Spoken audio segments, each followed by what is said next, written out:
ఇర్మియా గ్రంథము 7వ అధ్యాయం. ఇర్మియా గ్రంథము 7వ అధ్యాయం 1 నుంచి 7 వచనాలు. పత్రికల బైబిల్ పఠనంగా హెబ్రీలోకి రాసిన పత్రిక 3వ అధ్యాయం 7 నుంచి 15 వచనముల బట్టి. హెబ్రీలోకి రాసిన పత్రిక 3వ అధ్యాయం 7 నుంచి 15 వచనం బట్టి. సువార్తల బైబిల్ పఠనంగా మత్తయి సువార్త 11వ అధ్యాయము 16 నుంచి 24 వచనం బట్టి. మత్తయి సువార్త 11వ అధ్యాయం 16వ వచనం నుంచి 24 వచనం బట్టి. అపోస్తల విశ్వాస ప్రమాణం నేను చెప్తాను, దయచేసి నా వెనక చెప్పండి.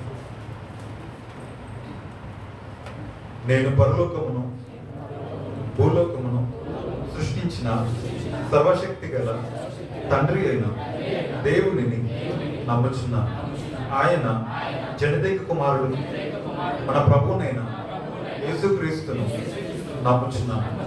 ఈయన పరిశుద్ధాత్మ చేత గర్భమున ధరింపబడి కన్య అయిన మరియ నుండి పుట్టి పొత్తి పిలాతు క్రింద శ్రమపడి సిలువ వేయబడి చనిపోయి సమాధి చేయబడినాడని పాతాళంలోనికి దిగి చనిపోయిన వారిలో నుండి 3వ దినమందు లేచి పరలోకమునకు ఎక్కి సర్వశక్తి గల తండ్రి అయిన దేవుని కుడి చేతి వైపున కూర్చుండున్నాడని జీవించే వారికి చనిపోయిన వారికి న్యాయము తీర్చుటకు అక్కడి నుండి వచ్చినని నమ్ముచున్నాను. నేను పరిశుద్ధాత్మని నమ్ముచున్నాను.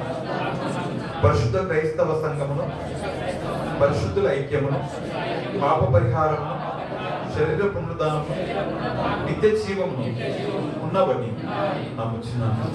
ఆమేన్.